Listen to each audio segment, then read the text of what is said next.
Hello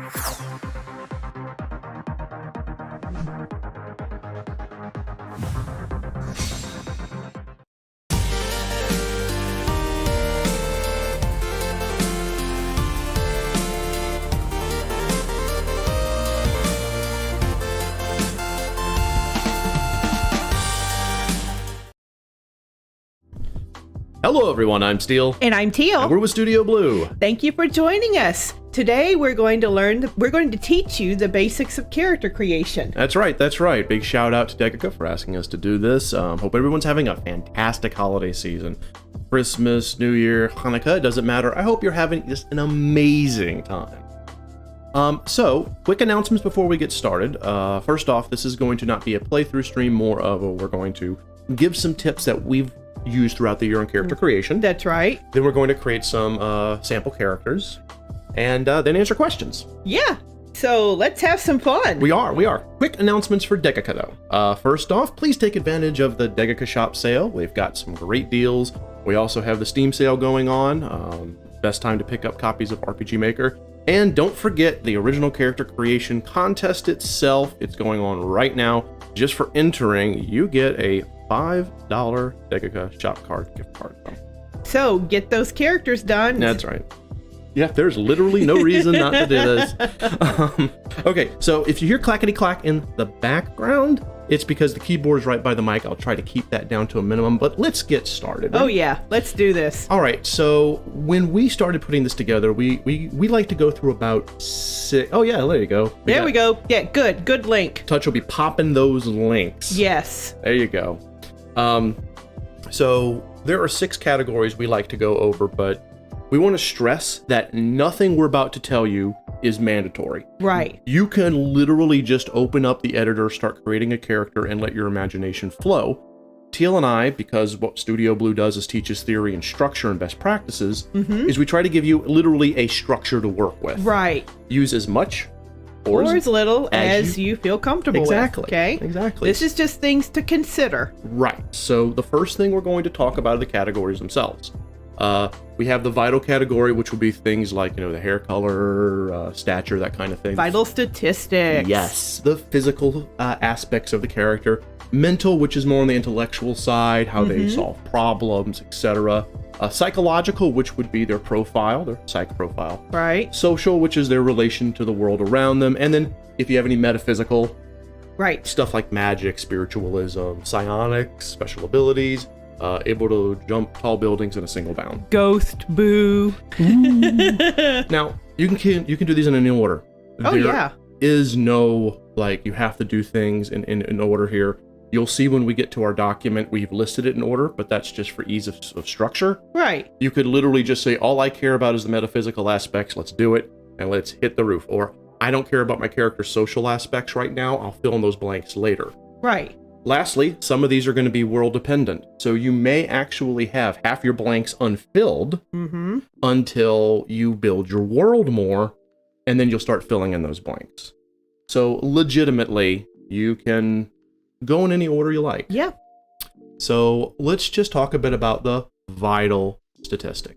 That's things like your character's full name, any titles they may have. Right. Like nobility, royalty, Esquire, if they're a barrister. If they're, if it's a sci-fi world, it could be, the Sky Commander, stuff like that. Right.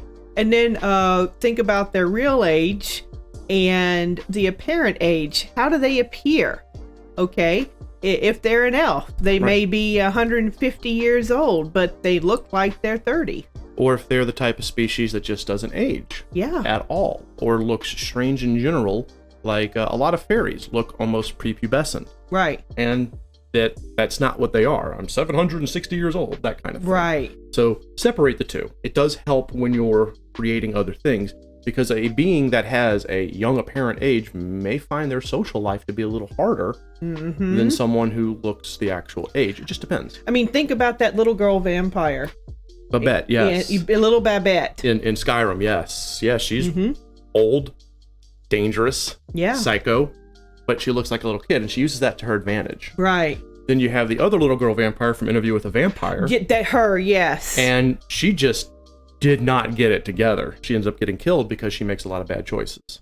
Right. All right. So birth date, if you happen to be building a world that's kind of based on our real world, such as, Victorian steampunk or the Renaissance, throw a birth date up there. If you've created your own calendar in your own world, let's say you got a 14-month calendar. A 14-month calendar, then you can have, I was born in the month of Darkshlar, Right. Under the moon of Thorendor. I mean, things like that. Don't be afraid to throw out word salad if it means something to your world. And definitely don't be afraid to throw out placeholders. Yeah, that's true. Mm-hmm. So you could have, born under the moon auspice of, boom, have like indoor in all caps. And, that's a placeholder you're going to fix later. Right. A lot of people get stuck when they're world building and character building because they can't think of the right word. We always teach, use a placeholder word. Just use a placeholder. Yeah, or it'll come to you later. Absolutely. And then their circumstances of their birth. Were they born during a conjunction of the stars? Were they part of a set of twins? And one died, or they were separated at birth. Were they part of a litter? If you're building, a beast race, right? Were they part of a litter and they were the runt? These are things that go under the birth circumstances. Then, and this is depending, some characters you're going to make are dead. They already died prior, like the hero's ancestor. Right. Okay. When did the character die, and what were the circumstances of the death? Now, quick note, you, the creator, have to know those circumstances, even if the player never finds them out. Or the player doesn't find out until late in the game. Yes. Because you need to have all that fully formed so that your story feels organic and is presented in an organic way to the player. So it's okay for you to keep secrets from the player, but don't keep secrets from your documentation. Yeah. And if the character didn't actually die, you can put that down too. Like, they thought he died, like Dragon Master Dine from the original Lunar. Thought he died, he didn't actually. So all of this is stuff to take under consideration under your character's vital statistics. Yeah. Then we're going to move, and again, you can complete these in any order or leave some of them out. Next is the physical characteristics. Right. Now, we put traits as the first bullet point because that can be an exhaustive list. Sure. We have had designers that we've worked with just say, blonde hair, blue eyes, pretty face, fair skin. We've had people get down to how the fur on the character has had different color roots than tips. You can get as detailed or undetailed as you like with your character's traits. Sure. Some people will use the character generator in RPG Maker or whatever engine they're using in order to kind of guide that. Yeah. Others will force the engine's parts in their character generator or whatever to fit what they write. You can go in either direction. Talk about species and ethnicity. What's the difference? Well, species is like cat and dog. Right. Elf. Or elf. But ethnicity is your grouping within a particular species. Right.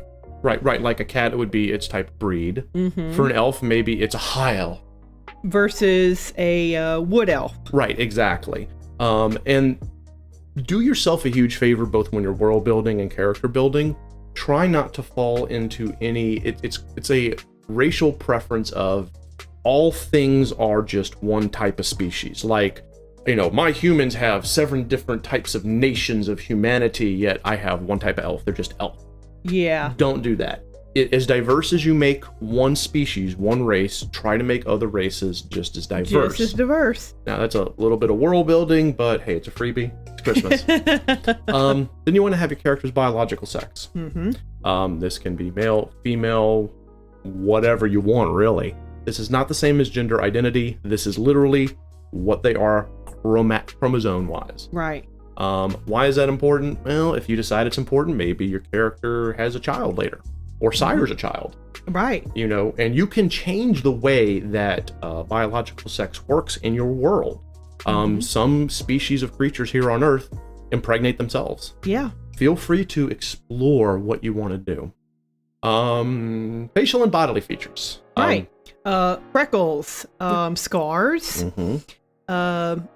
large giant moles on one's butt. I had to say that. But yeah, just features. Big nose, no nose. No nose. Yeah. Now, these are not things that are out of the norm. So when you're putting down your facial and bodily features, we separate that from identifying because we want to have it be, pretty much this is what your character looks like. Yeah. This is, character has a lot of body hair, no body hair, big nose, no nose, But then the identifying features, which is in the next column, would be something that sets them apart. Right. And this is where you would draw attention to, like a large scar starting from their forehead down to the right side of their jaw. Right. Or they have mismatched eyes. Right. Or a special tattoo, or, birth tattoo that only appears on the chosen one. Yeah. And yes, as Touch said, no nose equals Final Fantasy Tactic characters. 100%. Or Voldemort. A little bit of column A, a little bit of column B. Then you want to go over the general conditioning. That's just their health, whether they're in good shape, bad shape. Again, This is getting in the minutia, but if you're going to build a really skinny, out of shape character, who just has no physical conditioning, then you're going to have to come up with a reason why, if they're a marathon runner or they can fight for 12 hours before tiring, they can do so. Yeah. Because you can always fall into the thing of, well, it's a JRPG hero, he can do what I want him to do, but the character will feel so much more real to the player if there's a reason behind it. So if you're a skinny little, dude starting off in Starting Town can fight a lot and never lose, never go out a win, never get exhausted, maybe it's because there's some blessing or some magic or something. Right. Otherwise, what's normal for that particular species or ethnicity of your character? What's normal? And it's going hand in hand with world building. Yeah. Then the hygiene. Oh, yes, hygiene. So many people overlook this. If your world is a dirty world like the Westeros from Game of Thrones, your characters aren't really going to smell right. They're not going to be clean. They're going to have dirt on them. And hey, think about Pigpen. Pigpen. Okay. From the He's Peanuts. always got that little cloud of dirt and dust around him. Exactly. If it's a cat person, they're going to probably be a little cleaner than the others in the world around them because cats are highly hygienic. Same thing with rabbits. If you're playing a elf, maybe is the elf pristine because elves are pristine, or is it because this character takes their hygiene very seriously? Exactly. And along with hygiene is body odor. Does the character have a distinct odor? Some people have their characters, they don't think about the olfactory senses. In fact, that's the most overlooked thing in both fictional writing and game design. How does something smell? Well, how does your character smell? Some characters live by that. Sir Dynamis. Yes, Sir Dynamis in a Labyrinth. I live by my sense of smell. But that can also be an identifying feature in ethnicities or species. That's true. Maybe one finds one mate through sense of smell. So think about that. And then we have, in quotes, the character costume, which is the default look of the character and what they wear. Right. It's okay if your character changes clothes 1,000 times in your game, but what is the default? What would be on the cover? Just write that Our down. default costume. Have a baseline. Yeah. All right, let's move on. Let's move on to mental. Mental. All right, so mental is less of the psychological profile and more of the mental capabilities of your character. And a lot of people kind of lump this into one big sum of just brainy parts. We try to separate it out just a little bit. Yeah. We also want to differentiate between the intellectual level and the educational level because they can be very different. Yes, they can. You can have a natural genius character who has very little in the way of education and has had to self-teach themselves. Yes. That character is going to be different than one that is formally educated. They may be just as intelligent as the person who went to a prestigious university, but they're going to approach problem solving more pragmatically and more from personal experience than they are from whatever theory is taught at the academy. Right, exactly. So it's important when you're writing your character to know the difference and approach it that way, because you don't want your intelligent, uneducated character to suddenly start quoting philosophy and acting like they're a master of the scientific method. Right. It pulls players out of the story. So then the next thing is think about things your character's good at and things that they're not good at. Yeah, ineptitude is a huge thing. Most people, especially those who fall in the trap of creating a Mary Sue or a Gary Sue, create a character who they just write what their character's good at. Well, my character is good at this, this, and this. Okay, well, they're bad at. They're bad at whatever the player's bad at. That's lazy. Oh, that's lazy. You know, I hate to use an attacking term, but it is lazy. Write down some things your character naturally isn't good at, and then put that into the logic of your game. Yeah. So here's a very common famous example. Yeah. Okay, the girl who's really good at fighting, she can kick butt, and she cannot cook at all. So then when you put your cooking system in the game, any dish she's a part of automatically gets a lower grade, except for the one thing she's really good at, like the cookie or something. Like one particular cookie, right.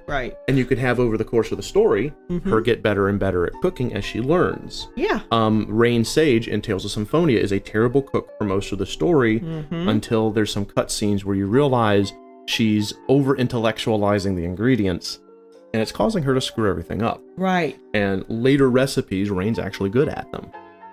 So yeah, that's something to keep in mind. 100%. Okay. Touch says, a problem say? solver living on the streets who is quick to think, and someone who studied magic for 10 years is very different. Yes. Absolutely. Yes, they are. 100%. Okay, so now we're going to go into the gender identity. Right. We put it here under mental, just, you can put it anywhere, but we're not going to put it anywhere. Have that conversation. Same thing with a character's sexuality. No one should be defined by that. It's just a part of who they are. So think of how they identify. Exactly. You know, and, so who they are attracted to and who they see themselves as. Just put it down and make sure. And our fellow YouTuber Toasty did a great video on this. Yes, he did. Do not make it a defining feature of your character. Just, it's a part of them. This part. It is much of a part as whether or not their eyes are blue.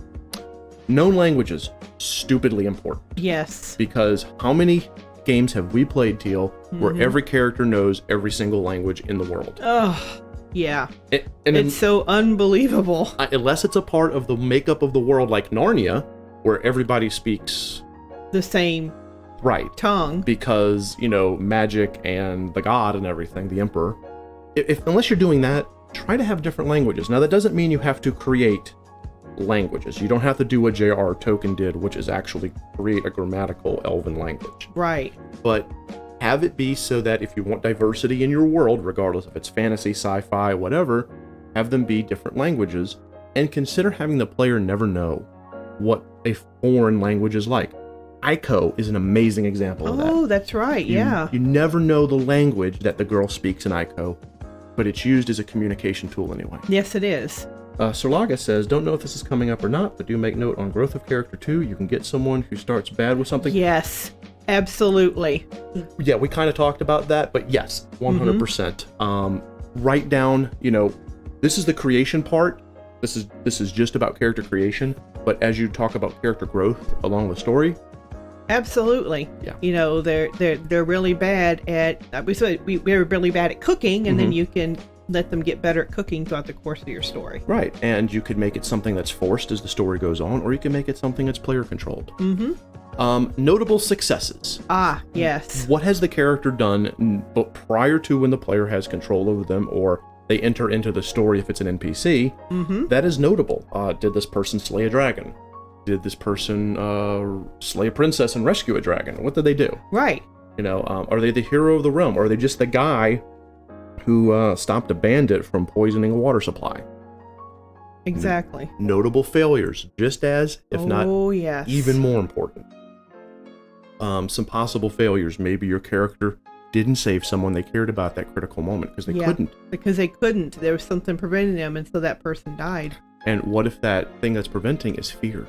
What if their fear stopped them?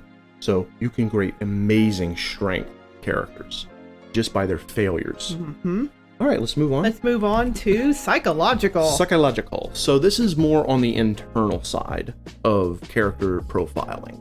So the profile of your character's mind. Look at things like their motivation. What gets them to do something? Are they motivated by helping others? Are they motivated by helping themselves? I can't tell you how many two-dimensional characters I've seen. Oh, this person's always wanting to help other people and is selfless all the time and blah, blah, blah. Well, why? Why? Why are they selfless all the time?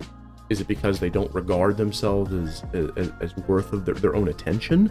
Are they making up for something that they failed or did badly in the past?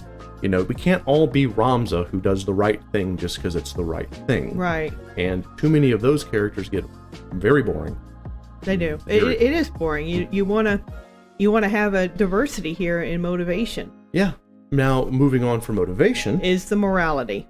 Yeah. Very important. So does your character have a code of honor, or is it just every man for himself, screw you? You know, do you follow the world's moral code? Is there, you know, a church in this world, some kind of religion where, oh, this is good and this is bad? I mean, you know, it's up to you. Right. Really, the morality goes hand in hand with acceptable social codes. Exactly, which we'll get to social next. One thing to consider is things like honor among thieves. Does your character do bad stuff but still doesn't pass a certain code? Right. In other words, I'm going to steal and I'm going to pillage, but I am not going to harm women and children. Right. You know, the assassin. Or I will not steal from the poor. I will not steal from the poor. Exactly.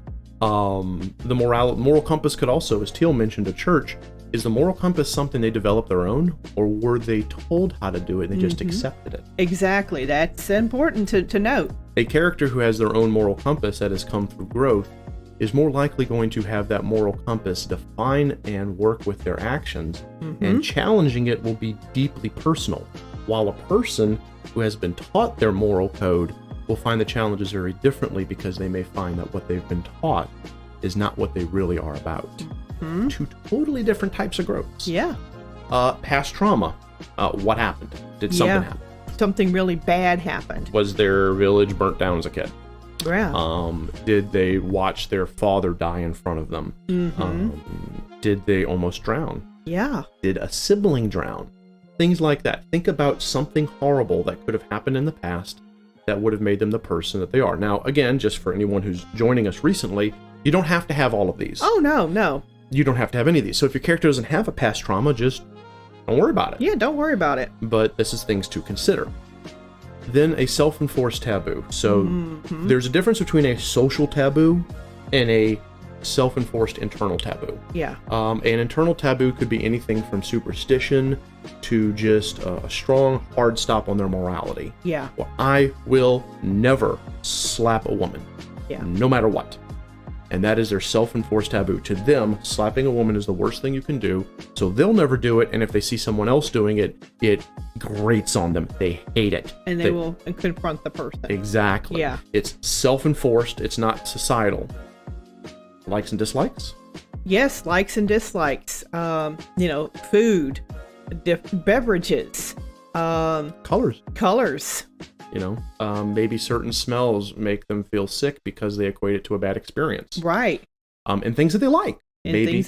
Maybe a certain scent reminds them of their mother, who they didn't see after early childhood, and oh, that reminds me of my mom. Or a comforting place. You know, like I think Johnny Mnemonic had a really good past memory, and certain things would trigger it, and he would kind of feel calm and and they actually touch upon that over the course of the movie. Phobias and hang-up. Everyone is afraid of something. Yeah. Even the most courageous person has a fear. I love the White Wolf, Changeling the Dreaming, Fiona, she. Yeah. They are utterly fearless. They fear nothing unless it's a loved one that's in harm's way. Yeah. And that cripplingly terrifies them. So create something that scares your character. And also create a hang-up. You know, what's a good hang-up? Jealousy. Yeah, jealousy. Gets jealous real easily. You know, it latches onto this character latches onto another character or another type of character or a group or a family, etc., etc., etc. Someone else comes encroaching in any capacity from minor to major. Jealousy rears its ugly head. Yeah. Love triangles are a powerful thing when done properly. When done properly, yes, they can be very driving and motivating. Vices and flaws. What's a vice? Maybe the character picks their nose. Maybe the character has a habit of a loud belch. Now, it doesn't have to just be some disgusting physical thing. Yeah. Perhaps they're addicted to opium. Right. You know, because there's all kinds of vices out there. It doesn't have to be things that we think of as vices. Remember, you're world building. So what's a vice in your world may be very different than what we would think of as vice. And a lot of people also create characters with and I'm using finger quotes, addictions that aren't really addictions to the character. Like, let's say, you have your veteran, and he's always seen drinking a bottle of wine or drinking, a mug of ale. Well, maybe they have some level of alcoholism, Perhaps. And you as the designer are underplaying the abuse and the addiction of the alcohol. Maybe you have a character that sleeps around a lot. Could you push it in the level of sexual addiction? It doesn't have to go down that dark road. No, it doesn't. But think about it and consider it. Will the character in the story, in your world in general, all of it, your game, be better because of it? I've got a perfect example of the vices and flaws. Go for it. From A Knight's Tale. Okay. Chaucer. Yes. He had a terrible gambling problem. Yeah, that is a crippling addiction. Yes. And it got him in so much trouble that the main character, William, had to bail him out, and Chaucer kind of spends the rest of the rest of the movie making it up. Yes, he does. Tics and quirks. Uh-huh. Little psychological tics and quirks. Maybe the character snaps a lot. Maybe they say no da at the end of every sentence. They're a little. They click a stopwatch. They click a stopwatch. Come up with something fun. You don't have to, but it adds a layer of fun. Yeah. If you got a Catgirl character, maybe they end every sentence with "yeah." What are you doing? Trudging. To trudge. Best character in that movie. We love that character. Moving on. Because we can do quotes from that movie all day long. Oh, yes. So you consider giving your character a tick or a quirk or something. Maybe they wink all the time. That could, or eye twitch. Just an eye twitch. Maybe they, and a lot of anime characters do that, have a cigarette always hanging out of their mouth. Ah, yes. Those are all ticks. And those are fun little things that can add so much to your character. Uh-huh. Social. Here we go with the social. So psychological is inside, social is outside. Now we separate social class and economic class, even though they all fall under the umbrella of socioeconomic, because you can have a poor-ass noble. Yes, you can. And you can have a rich-ass commoner. Look at the two families in The Corpse Bride. The Van Dorts and... the Inkblots. Yeah. One was noble as can be, like almost to the level of being related to royalty. Yeah. And they were poor. Yes. And the other were fishmongers that were rich as hell. So, yeah, think about that. Separate the two and look at where you could have your wanderer. Yeah. Who has not a penny to his name, is actually the bastard of a king. So technically has a connection to royalty. Official affiliations. Is your character part of a guild or a group? Right. Are they a part of the Brothers Without Banners? Are they a disgraced member of a guild? It doesn't have to be something they're currently affiliated to. That's true. Maybe they were affiliated in the past, like the assassin fleeing a dark brotherhood. Yes. That's a good story. That's a good one. Familial connections. Are their family members still alive? And if so, what's the relation to them? Exactly, because very few characters pop out of a rock. In fact, your character should not pop out of a rock unless you're making a troll character, then have them pop out of a rock right now. We'll wait. But everyone has character. Everyone has a familial connection. What are they? Exactly. And then riding along on that... social connections. Who do you know? Who do you know? This could be really important because maybe it comes to play later in the game. Especially if it's someone who could assist the party. Maybe this character you're creating just happens to know someone in advance. Yeah. Now, you know how we're always talking about you don't have to do it right then and there during creation? It might be that you leave that column blank for a character, and then if you find yourself writing yourself into a corner at some point in your game design, you can go, oh, hold on, this character over here has circumstances close enough that I can connect them over to this group here to move the story forward. And there you go. Yeah. Sometimes it pays to leave some of these blank. Yeah. Social aptitude. Does your character get along well with others? Does your character recognize social cues, or are they just completely blind to it? Yeah. In the tabletop game that we play on Saturday, I'm actually playing a character who's on the spectrum. So my character will miss social cues a lot. Yeah. And it adds for a lot of fun role play. Moving right along to that, mannerisms. Social mannerisms. Everyone has them. Some people are very quiet when they're alone, and then suddenly get very loud and boisterous in public. Others are literally the opposite. Yeah. Some people are only comfortable when they can't be seen by others. For example, broadcasters. Oh, that's right. Some broadcasters, some YouTubers even, might be very shy in person, but the moment you get them behind a mic, whether their face is shown or not, suddenly, they're Casey Kasem and on with the countdown. Things like that. And then last, birthplace and residence. Birthplace and residence. Where were they born?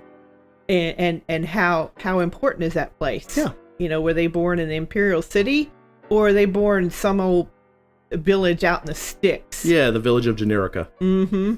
You know, and where's their current residence? Do they still live in Generica? Have they moved to the Imperial City? Are they currently a transient? Yeah. All things to consider. IRL, I do badly on telephones because I can't tell emotional cues from voices. Mm-hmm. Yeah, And that's... tech. Okay, yeah, I get you. I actually am a lot more boisterous behind the mic than I am in public. In public, I'm a little awkward. Yeah. But you get me behind a mic doing what I'm doing now and rocking and rolling. I'm usually quiet. I'm the observant one when I'm out in public. I just watch everything. Yeah, watching Teal, you'd think she's an introvert. You get her behind a mic. Whee! But yeah, we all are a little different depending on the circumstances. And that's okay. That's actually positive, and you want your characters to reflect that. Anyway, let's move on. Let's move on to metaphysical. So, full disclosure, you don't have to, I just hit the keyboard, you don't have to have this. No, you don't. This is if your world has anything spiritual, magical, if you don't even want to touch this, and if you want to tie this into your character's skills and abilities, like in the engine and RPG Maker, right? If you want to tie this into what their skill set is, go right ahead. If you want this to be all theory, go right ahead. You do as much or as little tie-in as you want to over the course of this part. Right. So when we say classification, this is literally, are they like a wizard in the wizarding world of Harry Potter, where that's a thing? Right. Are they an angel? Are they, try to, and this is separate from their species in the sense of, is there a mark or something on them? Is there something about them metaphysically that makes them different from normal members of their own species and ethnicity? Right. Or are they like everyone else? If you have a world where every elf, no matter what, uses magic, then they're like every other elf out there, except maybe they can summon, and they're the only summoner of their kind. Okay, that's a classification. That's a classification, being a summoner. And how does that relate to the game world? Exactly. Are they one of a kind? Are they one of a small group? Look at the summoners from Final Fantasy IV, Rydia's people of Mist. That was a very small class, small group of people that had a connection to Bahamut and Leviathan and these other creatures. So how does that relate? Well, it caused so much fear that the King of Baron, being a fiend aside, sent Cecil and Cain to go destroy the village because these summoners were seen as a threat. Might be exalted, like for example in Final Fantasy X, summoners are exalted as being the saviors of Spira. Right. And so much so that when you become a high summoner, i.e. you get the final Aeon and defeat Sin causing the calm, you're given a statue in Bavel and you're exonerated as a saint. Right. So what is that relation? Then we get into religious and spiritual views. Teal, you want to take that one? Sure. I just threw that one on her because I have to check something real quick. Okay, so do you believe, does the character believe in some higher power? Does the character believe in the existence of another world? Right. An other world. Right. So that's basically in a nutshell the religious or spiritual views. Right. Is your character agnostic, where they are questioning the world around them? Actually, it's more a questioning than agnostic nowadays. I'm getting hung up on verbs. Or perhaps they're a shaman. A shaman, yeah. Who reveres the animal world, the natural world. Is your character completely non-believer in everything? Exactly. There is nothing special. A great example of that, and used in a transformational way, is in Stephen King's rather religious Revelations book, The Stand. The mute character, whose name currently escapes me, tells Mother that he's an atheist. He doesn't believe in God. Yeah. And he ends up having a transformational moment right before he dies, where he realizes that God or no God, I have a chance, a purpose in life, and I can, at this moment, fix everything. For this one particular group, I can save my friends right now by doing this. And maybe God put me here for that, or maybe it's just circumstance. It doesn't matter. It was a transformational moment for that character. And then, as Sir Legna says, yes. Also, what level is that belief? Right. Some people are devout in their beliefs, spiritual or otherwise. And some people just pay lip service. And that is actually a really good trait you can give, villainous or otherwise. Even a hero could have it. I pay lip service to this world's religion, or this world's spiritual belief. Yeah. And maybe part of their transformational journey is realizing they don't need it, or they do need it. And the character's name is Nick. Okay, thank you, Touch. I love the Stand, but I can never juggle all the characters' names other than Randall Flagg, because he's awesome.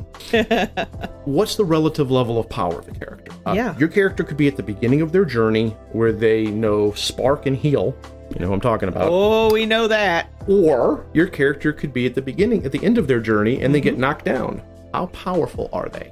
Yes, because that happened in Tales of the Abyss with Jade. He was very, very powerful at the beginning of the game, and then boom, he had all his power taken away from him. Oh yeah, the seal that hits him. The seal, and he had to start over. And that's the developer's way of saying, high-level character, now low-level character, regain your shit.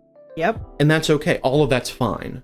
It's perfectly okay to play a character at the end of their power journey and then have something gimp their powers, and then suddenly they're level 1 and they have to start over. Right. Perfectly okay. And then the last four are things like the metaphysical history. So where does the character come from? Is the character trained by, the great sorcerer Amalaki? Right. Did the character teach everything about himself magically, psionically? Is it a psionic that grew up on the streets and he figured out how to move stuff around by practicing tin cans in the alleyway? Stuff like that. Metaphysical traits, that's things like, does he have psionic powers? Is it magical?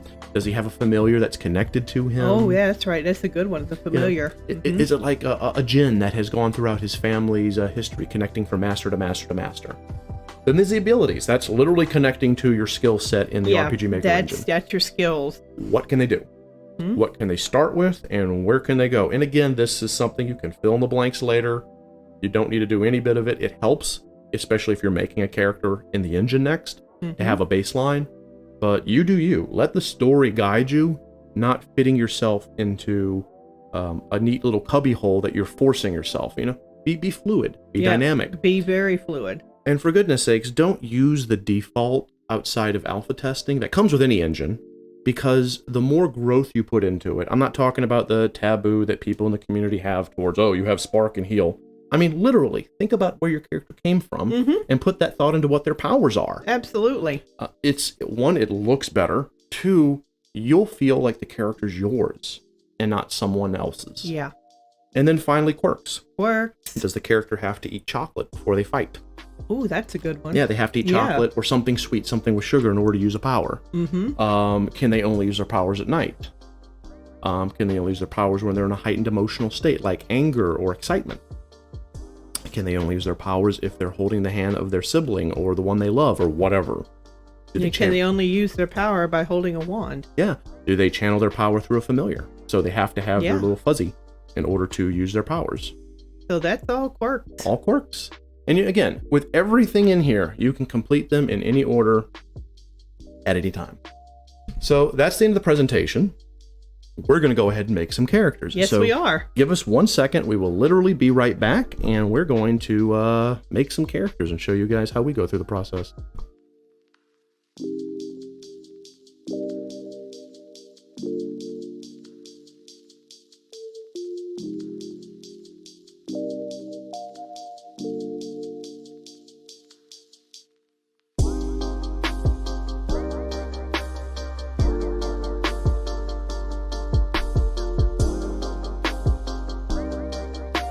All right, and we're back. So we're going to do... Srilenga says, one of my texters actually made a cure skill which costs 7 HP to use, which I found super interesting. Yeah. That is very interesting. You got to spill a little blood to heal some blood. Yeah. That is even, especially if that's like a heal other spell where you have to cause damage to yourself to heal another. That's cool. That's cool. All right, so what we're going to do is we're going to create a couple of characters here. We're going to go into the generator, make a template, This is a little backwards. We would actually create the list in Word and then create the template, but we're going backwards just simply to kind of follow a just to show you. Just to show you, yeah. But normally what we would do, we have our little Word document right here. We'd fill this out and then create the character based on that. Right. That's how we generally do things. Right. So I'll start off. Okay. And I will create your grizzled veteran. Grizzled veteran. Yeah, so I'm going to give him a jaw here. Uh-huh. I like to go with the eyes next, so I'm going to give him the deeper, more interesting and intense eyes that are nice and light. These eyes have seen something. Yeah, he's seen some shit. He's seen some shit. Give him some deeper eyebrows here, because eyebrows are important. Yeah. Eyebrows are very expressive. They really are. Whenever you're creating your character, whether it be an RPG Maker or otherwise, especially something that has a generator like MZ and MV, make sure you pay attention. Eyebrows, that's half the character's face right there. Yeah. Let's give him a nice manly nose. Because honestly, if you chose different eyebrows, the eye expression would look different. Yeah, it does. Watch. Let's take a look over here. So we have that as opposed to that. Immediately changes how the character looks, and most people don't think of that. Now he's I like that one. Cocky ass bastard. Okay, let's give him the mouth. Shall we give him that or that? Let's give him that. Yes, this guy's seen some shit. Actually, he's seen some shit. So we'll give him a more serious expression. Yeah, he's serious. Then we can give him some hair. Let's go ahead and do this one. Oh, that's horrible. There we go. There we go. Yeah, this guy's a little unkept. So there we go. Scruffy old guy. Scruffy older guy. Let's see. This one right here. No, I like that one. There we go. He's unkempt. Yeah, he's unkempt. So let's give him sort of a... There we go. I like that. Now let's give him that. Okay. So we're going to give him that color hair there. So this guy is unkempt. And what I'm doing is I'm actually making his backstory while I'm making the character sprite. So huzzah. Shall we give him a bit of a beard? Oh, he needs to have some kind of beard. Something on his face. Let's give him that. There we go. Is there stubble? I was told there would be stubble. There is stubble. There's stubble. There's the stubble. So he has that bit of a stubble, hasn't shaved in a while. Ears are fine. Human ears. Yeah, that's human good. ears. Mm-hmm. We did the eyes, did the mouth. Shall we give him a facial mark? There you go. This guy's... There he is, scars. He's taken a couple of batons to the face. Yeah. All right, so now we're going to give him some clothing. We're going to leave these alone for right now. So let's give this guy something that shows a person he's traveled a bit. There we are. Yeah, there we go. And we'll pick some colors that we feel is appropriate to his costume. Give him a red robe or a red cloak. Darken up that armor some. Lighten that part up. Now let's darken that part and give him that for the accents. There we go. Let's see. So Orchestral says sometimes you can make a character story through the appearance. Yes. Absolutely. Like we're doing right now. Like we're doing right now. Yes. And hey, Polka Latte. Welcome to the stream. Cloak. Yeah, let's not give him a cloak. He's too poor for a cloak. Anything here I want to give him? Not really. See, that would show that he has something. This guy has nothing. No, he has nothing. He has nothing. He didn't even have a feather in his hair. Nope. He got shit. So we'll go ahead and save this image here. Okay. And this will be our grizzled veteran. And we'll save that as a PNG. Yeah. And I will go ahead and see if I can safely...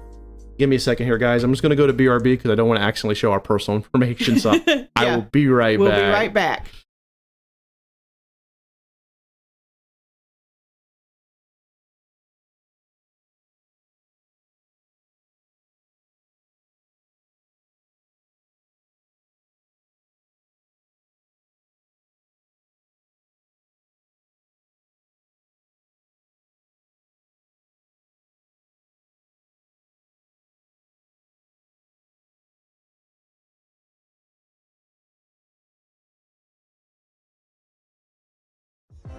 And we're back. Okay, now that we got that out of the way, here we have our grizzled vet's face. Now this is a face set. You could fill in the whole face set here if you wanted to. He should have learned to dodge those batons. He should have. And that could be the growth. Okay, so here we have our character number 1. So we're going to come up with a name of him. Let's see. I think he looks like a Maxwell. He looks like a Maxwell. Okay. Maxwell Crumb. There we go. Title, none. He used to be a knight, but then he got disgraced. There, see, I'm creating stuff right here, just looking at him. There we go. Disgraced, because Steel can't spell. Real age, let's say that he's 28, but he looks older. Yeah. I know that face doesn't look older, but we would go and tweak it a little bit more. Let's say he's actually 34. So war and repeated losses have aged him. Yeah. Birth date, I'm just going to pick something random. 3rd day of the 6th month of the Crimson Moon. It's like I'm writing bad fan fiction. Let's see, eldest of 3, parents are deceased.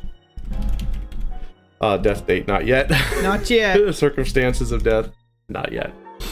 All right, let's give him some physical traits. So obviously we already know because we created the picture. Yeah. So let's see, brown eyes, brunette hair, thick jaw. So let's see, brown eyes, brunette hair, and I apologize for the typing, guys. Unkempt, and that's how you spell unkempt. That's how you spell unkempt. Yeah. And messy.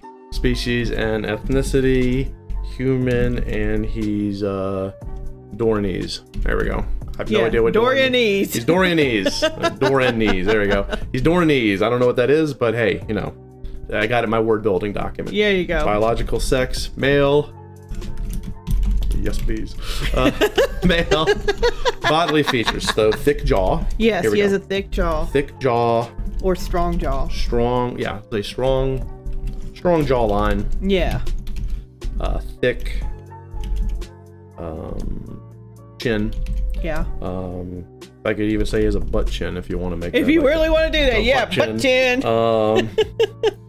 Slightly crooked nose because it got broken by a baton. There we go. So slightly crooked nose. And let's see, identifying features. All the facial scars, all of them. Yeah, every all last of them. one. Yeah. Every last one. General condition. Close to peak health and condition with slight limp on right side. He took an arrow to the knee. From arrow because teal. Hygiene. Smells like old bacon. Horse. Needs to bathe. Needs to bathe. Has dirty clothes. He should also have dirty nails. And dirty nails, yes. Dirty fingernails. And dirty nails, that's true. Yeah. In some cultures, that's actually a defining feature of a gentleman and a lady. Are their fingernails clean? Are their fingernails clean? Yeah. Right. Character costume. Old armor. Cobbled together from previous fights. Wow. Most armor is not his, but people he's had to kill with slight modifications. Yeah. Smells like death. Almost want to joke, it smells like death.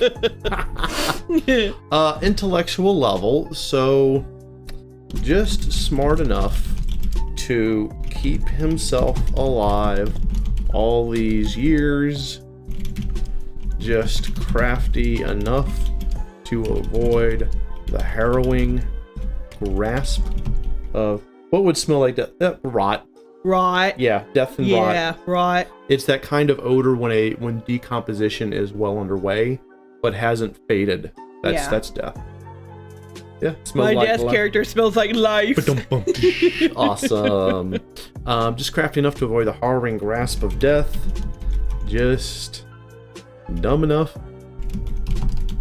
to try again.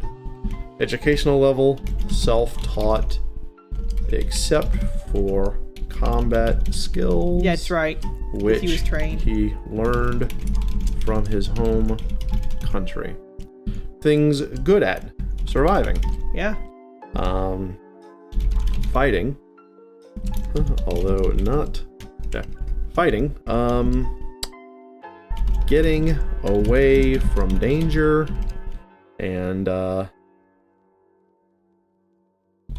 collecting money from quests. Things bad at. Not getting hit. Yeah. Keeping money collected from, hold on, it's the bottom of the screen, from said quests. And flirting. Flirting. He's so bad at flirting. Staying out of trouble. Yeah. There we go. Gender identity. Male, I think that would be called cis. So cis. Or cis male. So he identifies as a guy. He a dude. He's a man's man. Lone languages. Common tongue, which you can do this in fantasy worlds, by the way. You can go common tongue. Common tongue. Which is basically lazy human speak. Notable successes.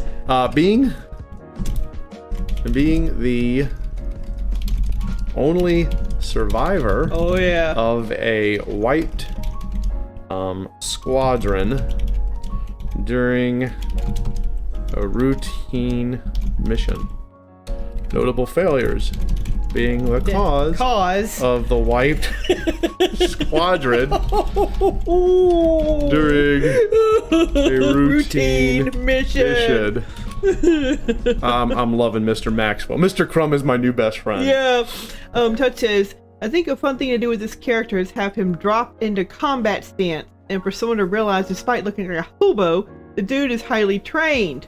That oh crap moment for them. I actually would do that, yes. Even if this isn't the main character of the story, I would have Hobo Dude, this guy, Mr. Crumb, maybe even be around the character, the hero. Let's say he's a side character. He's a party member. He's a party member. And the hero meets him, and this guy scams him out of some money, is drinking, failing at flirting with the ladies, and then the hero gets ambushed in an alley, because that's what happens to heroes in JRPGs. And Mr. Crumb is there kind of drinking, go, what are you guys doing?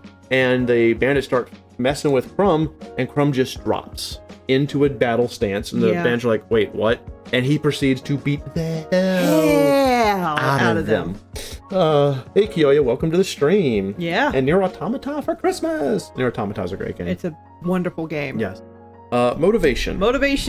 Staying alive in a world that obviously wants him dead. Yep. Having as many drinks and women paid for that money can buy, not getting pulled into the hero's damned adventure. There you go. This guy wants to be left alone. He's done. Yeah, he's had his adventure. He's finished. So he's going to get pulled into the hero's adventure very unwillingly. Morality. Out for self, but the honor code of his previous life as a knight keeps annoyingly coming through, keeping him from ever actually abandoning someone in true need. So you could actually have a scene, and this has been in, like, I've played this in video games, I've seen this in animes and movies, where something is happening and he's like, I'm out of here, I'm out for myself, that's it. And he starts leaving while bad thing is happening off screen, and then he's like, he's going, he's like, kind of stops, clenches like, damn bad, you know, kind of that whole draws his sword, turns around and goes and does a hero thing. Exactly. And saves people. Because that's a really good growth moment. Yeah, it is. He wants to quit adventuring and just open up a small fruit stand. Cute. Other party members could be a baton thrower. Yeah, triggering his PTSD. Oh, that's brilliant. Poka, that is great. Yeah. That is great. Past trauma. How about that baton thing? Yeah. When his party was wiped, he was so badly beaten by a bunch of cudgels. We'll call them cudgels. Yeah. Because it's the same thing. By a bunch of cudgels that he has a deep-rooted phobia of batons, clubs, cudgels, what are those things? The sacks, the gunny sack. I forgot what they're called. Those sacks. You hit somebody, it doesn't matter. Yeah. And other blunt wooden instruments. Yeah. So he's actually got a terror of these things, which will be a phobia in just a bit. Instruments. Yeah. Never hits a lady, even if she pisses him off, and will beat a fool down if they do. Right. So there you go. Likes and dislikes. Likes drink, women, and activities that force him to forget about his past. Dislikes being pulled into other people's BS. Yep. And doesn't like being forced down any one particular path. Sock with half a brick in it. That's it. Yeah, sock with half a brick in it. Thank you. Vices. Oh, shoot, just a bar of soap with a sock and a sock. Yeah, Oh seriously. my God, that'll hurt. Vices and flaws. Alcohol. Alcohol. More than anything else, because, he numbs himself. Yeah. Alcohol with a penchant for the paid services of a lady of the night. Yeah. Lady of the night. So basically, he likes to booze and horn. Yeah. And that's fine. That's totally okay. That's a great way for a character like this to forget their pain. Shalanga says, interesting battle trait. Due to his constant beatdown, he never kills. That's a good one. Ooh, I like that. I like that. Let's put that in there. Yeah. Actually, we'll say only kills when there is literally, and I'm using it properly, no other choice. Otherwise, always does non-lethal. Yeah. And that would be really interesting. Maybe that teaches the hero character not to kill every single person they come across. Yeah, not to kill every single enemy, antagonist that you meet. Yeah, because how many JRPGs have the hero going through his adventure with a sea of dead bodies behind them? Oh, yeah. So that would actually be a really cool thing, and you could make an entire mechanic out of that, out of going non-lethal. Maybe it even influences the ending, where, when Mr. Crumb teaches the hero thing, non-lethal defeats versus lethal defeats actually kind of push the hero in a direction. Yeah. You could build an entire game mechanic out of that. Let's see. Poca says he loves spicy food and is always putting ghost peppers in the campfire meals. So make that a quirk. That's a quirk, yeah. Spicy food, especially the very hot. Won't call it a ghost pepper because that's reality. We'll call it the boo pepper because I have absolutely no originality. We'll call it the boo pepper. Phantom pepper. Phantom pepper, right. Very hot phantom pepper. There we go. That's a good one. Yes, it is. That's a good one. Yeah, a la Undertale. Exactly. Undertale, which you can go through the entire game and never kill a single person. Yeah. And that's how you get the good ending. Or in a Dragon Age. Yeah. That elf. I don't remember the name of the character, but yeah. Yeah, you just follow the bodies. Yeah, just that's Fenris. Fenris, just follow the bodies. Yeah, Dishonored does that really well, where if you do enough, most of the enemies are non-lethal, the young Empress becomes a good person. Yeah. If you kill most of the enemies, the Empress becomes a lot harder edged and a lot more, I will kill my enemies, as opposed to being merciful. Yeah. That is, yeah. So yeah, why not? Yeah, why not? That's a very interesting thing to put in there. It really is. Okay, social class. Social class. So here we're going to go with, obviously, commoner. Commoner. Just commoner. Commoner, economic class. Poor as dirt. Yeah. Official affiliation. So this would be previously affiliated with the Knights of, let's do a country. Was it Gornania? What was the name of it? Gornania? Dorna. There we go. Just random words repeating. Yeah. But previously affiliated, disgraced, and kicked out. And that way you can make antagonists be that country. Maybe he's going against Dorna. Yeah. Maybe he runs into his fellow friends later on and he has to make up with them, and that's part of his character journey. Right. Yes, Fenris's Events is voiced by Gideon Emery and Hot Sex Voice. One of Teal's favorite voice actors, especially the characters he does. All right, familial connections. So he younger sister, 5 years younger, and brother. Actually, he's a commoner. Will probably be a little closer. So that will be that, and that'll be 5 years younger. Still live in his hometown. Sister is a blacksmith, and brother is a priest. There we go. Of the faith. There we go. Social connections. None is a complete loner. Yeah. And seen as a loser. Right. Social aptitude. Not much. No, not much. Not much anymore. Yeah. Although has the capacity to be polite again, right. not against. Mannerisms. Let's see, some social mannerisms. Usually has a bottle in his hand and uses it to accent points as well as smack a fool. Yeah. So you could actually have like the bottle of alcohol. Maybe you could feel like Orin from Final Fantasy X had that sake jar. He did. He always had the sake jar. So he always has like a bottle of wine or something with him, and he uses it. He makes points. Let me tell you why that's bullshit, kid. And then if he has to, cracks it open and then pow, smacks some fool in the face with it. Yeah. Birthplace, the village of Generica.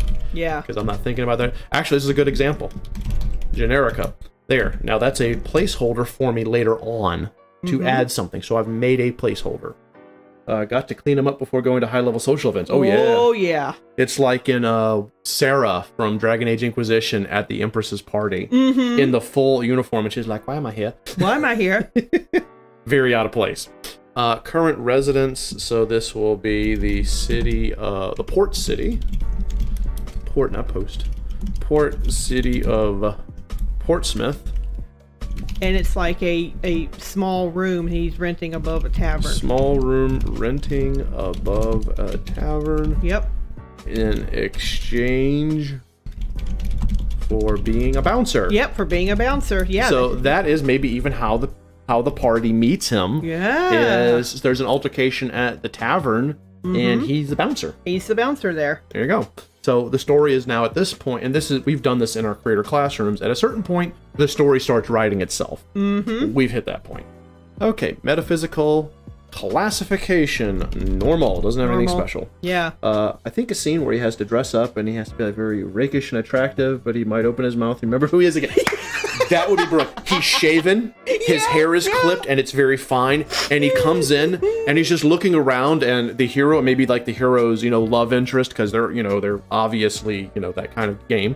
They look at each other and she's like, oh, I didn't know that Maxwell could be like that. And the hero's like, that's pretty interesting. And then he opens his mouth and goes, where's the boy? I need a drink. And they're like, oh yeah, the sweat drops over their head.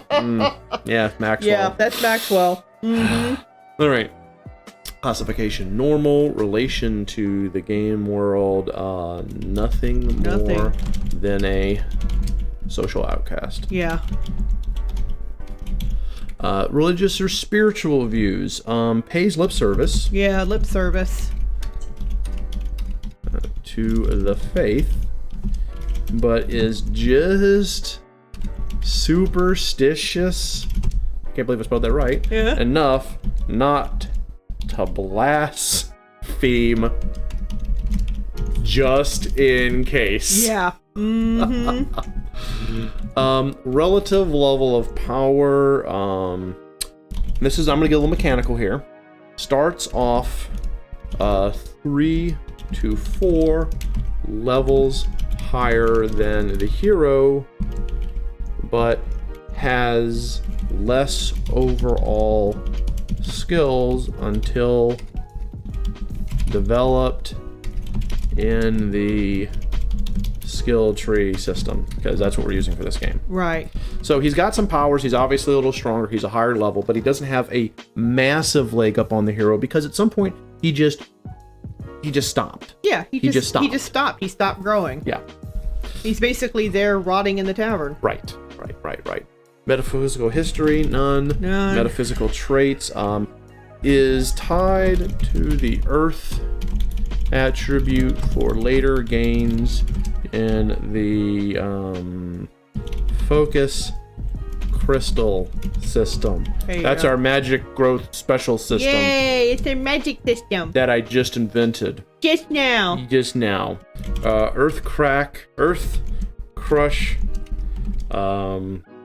crater smash,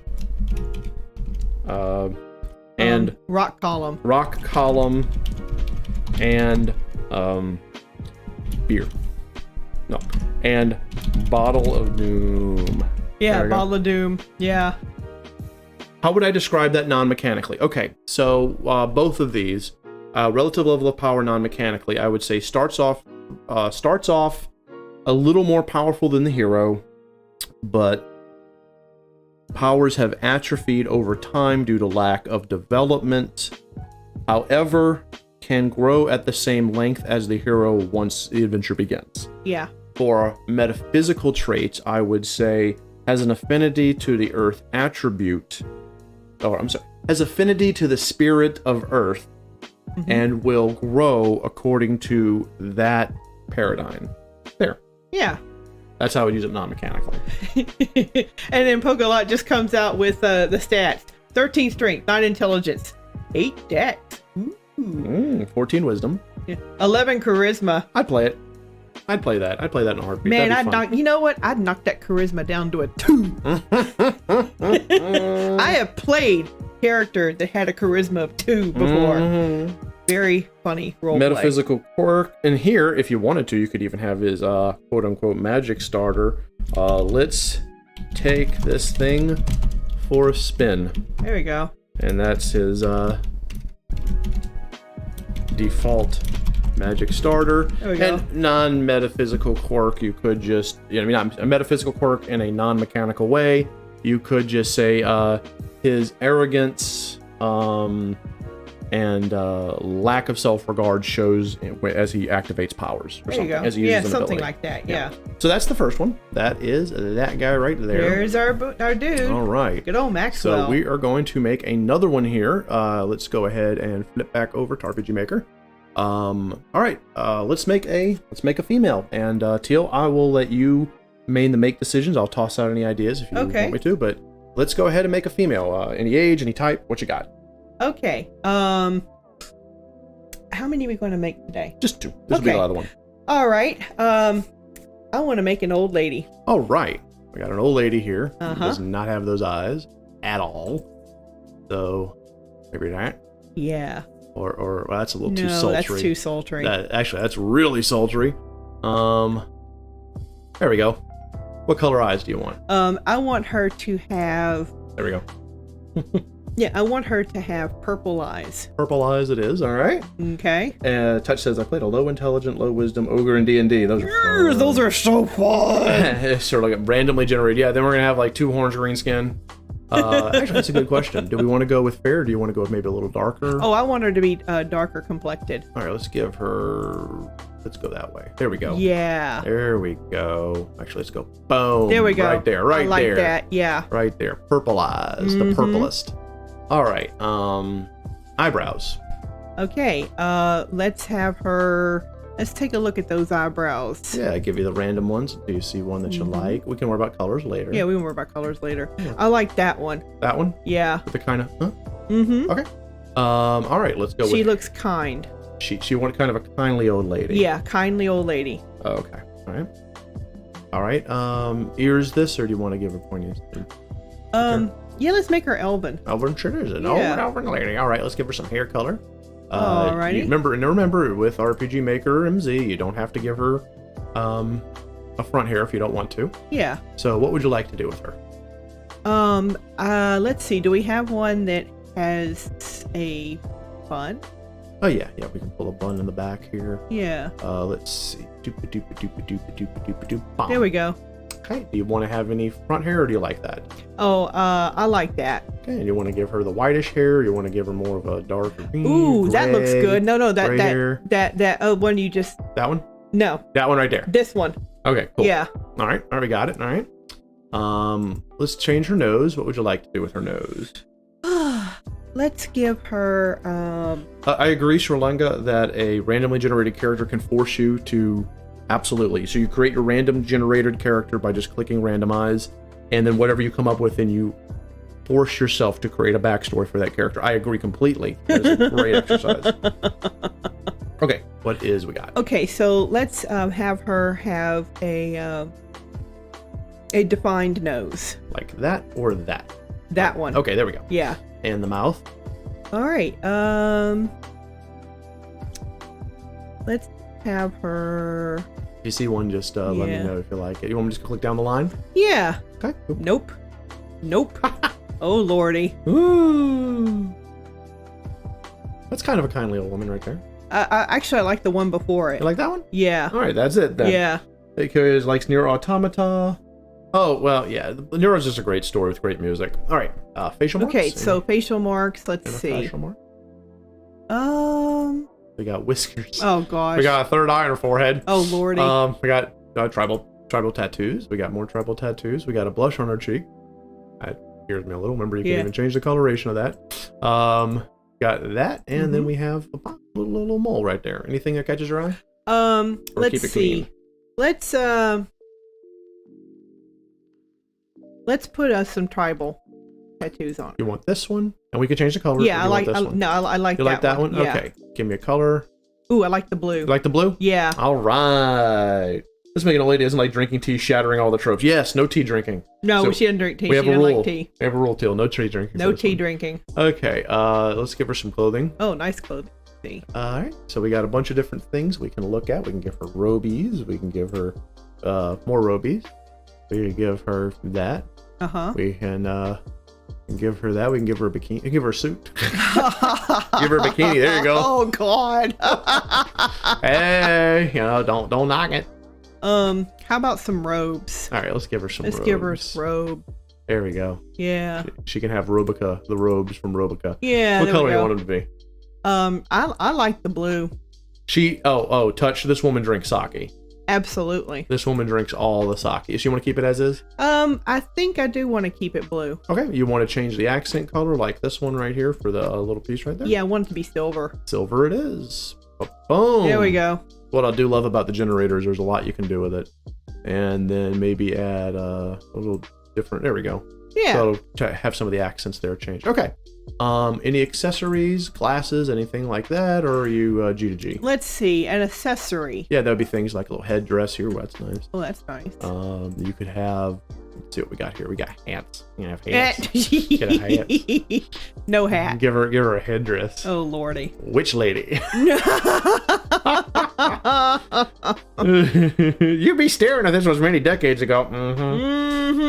Drunken old fighter. Oh yeah, I definitely would love the old drunken fighter. We actually kind of have. We kind of just did that. Okay, what do you got? I think we just leave the accessories off her. Okay. Any glasses or we G? Oh, we'll just leave it alone. Okay. So now we are going to go ahead and we are going to save her as the elven. Is she a shaman or something like that? Okay, elven shaman. Okay. Yeah. And we are going to save a faith, and she is going to be the elven shaman, which cannot drink tea but has to drink sake. Yeah. The rules have been given. We have been ordered by the committee. Okay. Give me a second here. We have to post in that image. Boop. So let's see. I believe we can just poop right from there. Poop. You want to poop right from there? Poop right from there. Just there poop we go. right from it. And there we go. There she is. All right. So blue and silver, such a good color combo. Is the color of my wedding. Oh, yeah. Yes, it is beautiful together. Ours was garnet and silver. Yeah. So awesome. Okay, let's give her a full name. So let's see. Let's get creative. Okay. Teal. Let's do it. Let's call her. Mm-hmm. Oh yeah, no, she's absolutely. She's always telling Maxwell to shake up. Yeah, she's not just a shaman; she's a shaman. Let's call her. Mm-hmm.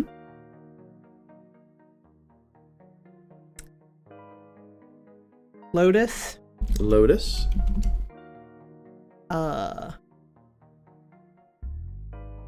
Winter Blossom. Winter Blossom. Okay, so you're literally creating the naming convention of your elves. Yeah. So we'll say flower under which she was laid after birth. Mm-hmm. And family name. There we go. Yeah. So we could say that she's called Lotus Winter Blossom because when the elves are born, they're laid underneath a certain flower, and that flower is their birth name. Right, and her family clan name is Winter Blossom. There you go. The Winter Blossom. So now we've come up with a story outside of it just being elf name. Yeah. Yeah. Okay. Title. She's the shaman. Okay, so we will go ahead and say this: shaman. Yeah. And then we'll say create elven. Yeah. Create elven name for shaman. Yeah. There we go. That's right. Okay. What is her real age? Okay, so her real age would be, we'll just say 200. Okay, 200, and apparent age. So 70-ish, 70s? 65. 65, okay. Yeah. So that way, what we've done here is we've also created a life expectancy. Yeah. She's gotten older, and she's 200, so maybe in our world, elves live to be about 250. Yeah. And that's it. Because by doing this, Teal has made a real age, made it a parent age. We know she's an old lady, so she's got 50 more years of life before she catches up with the peeps and dies. Mm-hmm. Okay, birth date. We'll just come up with. We'll just say under the sign of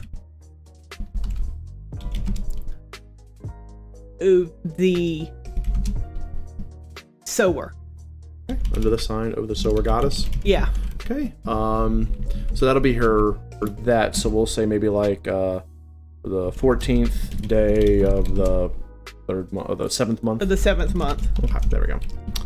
All right, and then boom, she was born under the sign of the sower goddess. There we go. Mm-hmm. And the sower goddess would be like a fertility goddess. Right. Okay, cool. So again, we're world building on the fly, but if you've already done your world building, you'll have world building documentation in front of you, and you can just go, sower goddess is the fertility goddess of the elves. Boom, she's born under that sign. Boom, boom, boom. Death date, Boom. none. Not so far. None. Has not died yet. Not yet. Sarah. Hold on.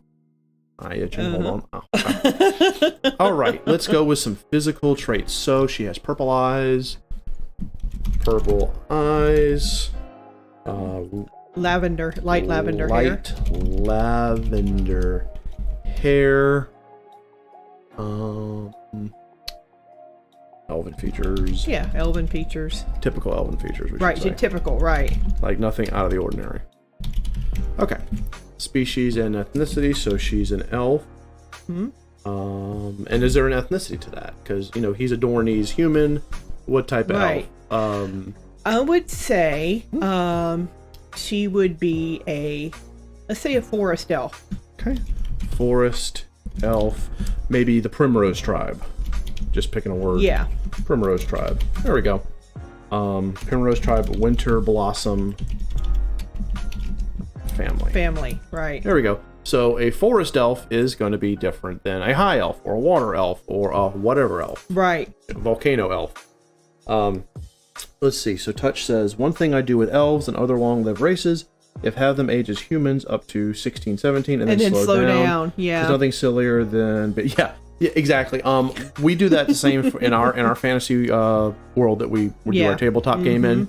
About the time that adolescence is in full swing, so about 16-ish, 17-ish. Right. Then it starts to slow down, and by the time they're at the same age that a full adult would be, a full human adult is, aging has slowed to a crawl. Yeah. And we actually explain like the science, the quote-unquote science, the genetics behind it, and link it literally to adolescence and puberty.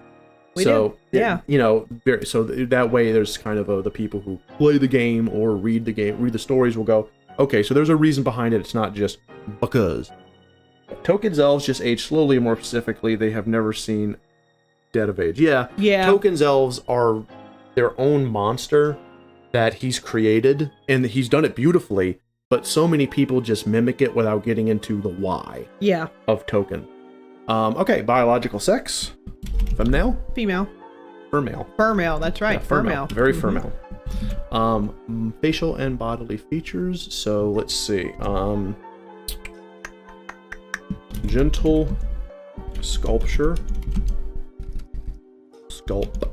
to face, but with aged lines showing.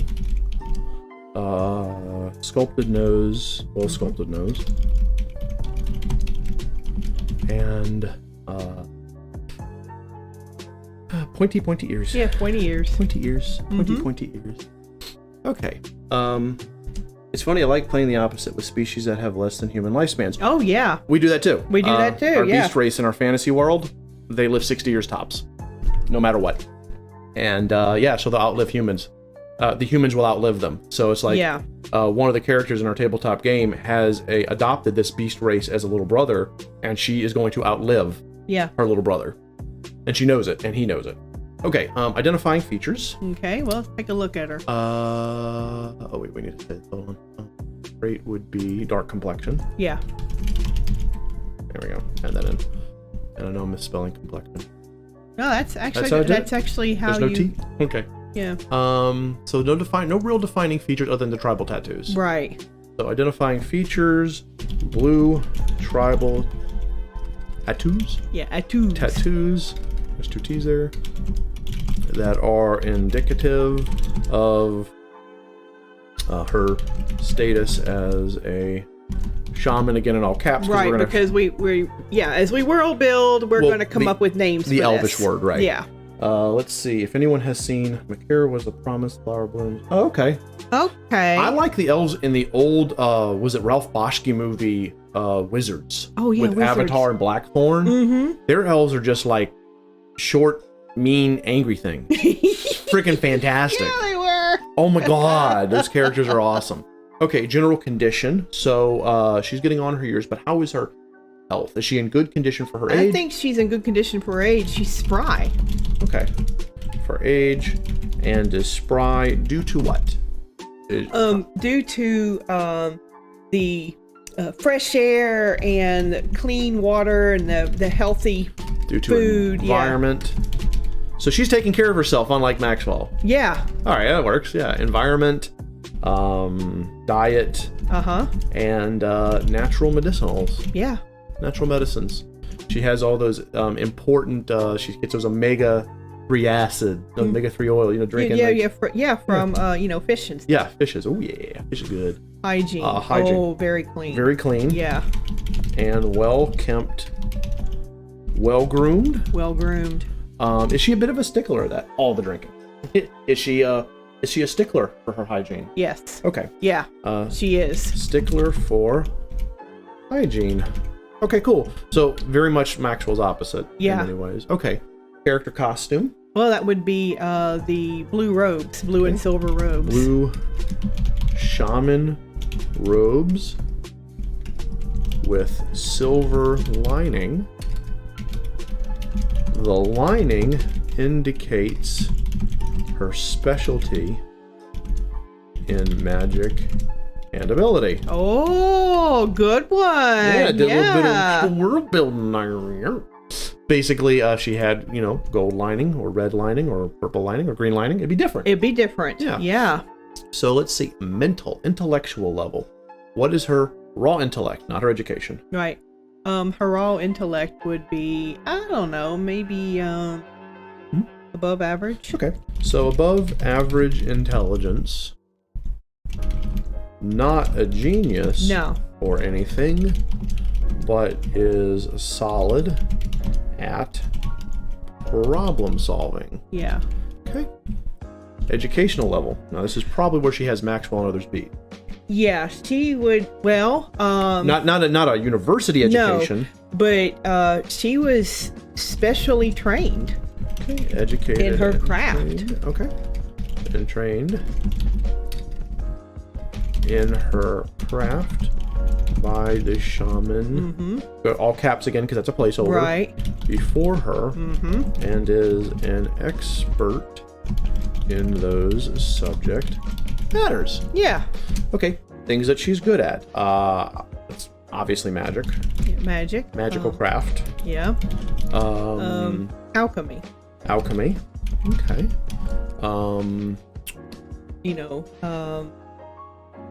We could have her good at like medicine. medicine. Medicine. Natural medicine. Natural medicine. Natural, as I'm recapitalizing everything. Natural medicine. What about dreams? Dream crafting or dreamed interpreting? Dream interpretation. Okay, dream interpretation. Let's give her one more. Is she good at? Actually, no. Let's leave that alone because we need to start focusing on the things she's negative at. This is a good character, but I don't see a lot of flaws out of the starting gate that define like with Maxwell. Yeah. So let's sing that things that she's inept at. Why don't we take away alchemy? Okay. And put like she's really good with animals. Okay. Good with animals. Okay. Yeah. All right. Now what is our... now she's bad at. Yeah, things that she's inept at. What you got? Tact. Tact and social mores. Yeah. Okay. So she basically is tactless. She's blunt. She's blunt. Tactless and blunt to an almost abusive perceived. In other words, she's so blunt that some people are going to think she's mean. Yeah. Cool. Crusader Cowl's wizards once had a race, started insect like boss. Cool. Okay, so let's see. So let's say she also can't hold her alcohol at all. Like at all. Yeah. Can't hold her liquor at all. Despite most elves drinking as much as everyone else. Yeah. Okay. Would you say she has very little patience for perceived stupidity? Yeah. Oh yeah. Is why her and Maxwell are not gonna get along. Very little patience for perceived ineptitude. Yeah, ineptitude. So stupidity. Well, if someone's stupid, you can teach them. But if they're just inept or lazy, or laziness, there we go. She gets very impatient. Yeah. Okay. Let's give one more thing she's inept at. One more kind of negative thing. She's a sake lightweight. Yeah, she's a sake lightweight. Yeah, she drinks sake and it just blitzes her. Just absolutely blitzes her. What about if she has that compulsion to get involved in other people's stuff? All right, that'd be more of a psychological trait. Psychological. Let's keep this for now. Let's keep that for now. So gender identity? Female. Female. Like we said, cis. Yeah, cis female. Known languages. So it would be common and elven. Common tongue, elven tongue. And maybe a beast language. Yeah, language of the beasts. The fauna language. Yeah. But she doesn't talk to trees. No. Okay, notable successes.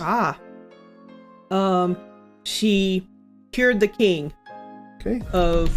Cured the elven king? Or the human king? She cured the human king. Okay, cured a human king. King of the clap. No, a long-standing ailment. Okay, a long-standing ailment. Yeah, okay. Nobody else could cure him. He was incurable. Well, she found the cure. Let's tie this into the story. Gaining protection for her. Is it a tribe? Yeah. Tribe. For her tribe. From the gaining protection with via the Knights of Dorna. There we go. Now we've tied her into Maxwell's story. Dorna. Dorna. Yeah. Okay. Yeah, there you go. All right, notable failures. Oh boy. Does she have any? Anything that she's failed at doing? Yeah. Okay, what you got? She her first apprentice, she failed. Failed to protect? Yeah. There you go. And they died. Apprentice, when said apprentice went out to prove themselves. Yeah. By pushing too hard. Yeah. By pushing too hard. And that apprentice died. Yeah. All right. So now we're going to get a person who, while they have issue with stuff, they don't actually push. They have very little agency when it comes to helping others outside of just berating. Yeah. What if they like me and never fail at anything? Except phasmophobia. Yeah. All right, motivation. Okay, so this character at this point, I'm seeing this character wants to teach, but is afraid of teaching. That's it, exactly. Wants to teach and spread her knowledge, but is afraid of losing another student/apprentice. Yeah. And that could go into the story where maybe there's a person who she has to teach her skills to. Yeah. You know, maybe there's things like a double tech that has to be used or something, and only she can teach the other side of it, and she's afraid. I know Kiyoya I'm easy to read. And she was afraid to do it. She was afraid to do it. Yeah. Okay. So morality. Morality would be respect, reverence for the natural world. Respect and reverence for the natural world. And follows, I love you too, Kiyoya, follows the rule of the tribe and the social group. Yeah.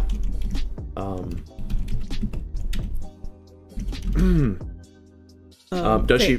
Family and tribe come first. Family and tribe come first. Yeah. Even if it puts them at odds with the good of the world. So unlike Maxwell, who would be like, I don't want to get involved because I only want to deal with my own shit, she could go counter and have to grow past working with the hero. So, like, if the hero's goal is to save the world from the bad guy, go counter to her own family.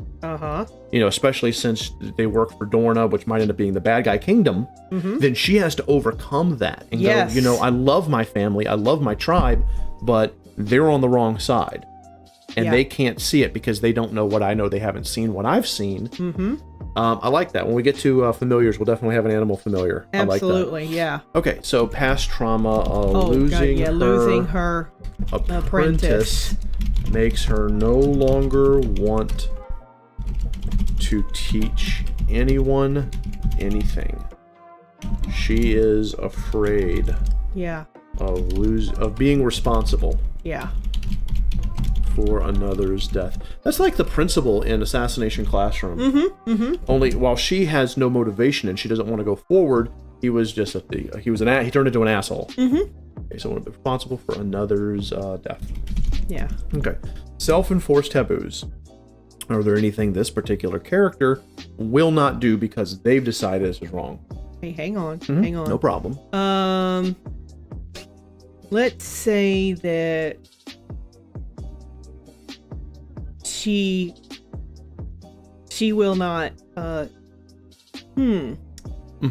has to do with the natural world. The natural world, right. So let's say this self-enforced taboo is something along the lines of she won't eat artificial food. Will not eat anything that isn't naturally prepared. Okay, yeah. So no pies. Yeah. No baked goods, no sugary foods, no confections, and I'm repeating myself, etc., etc. Right.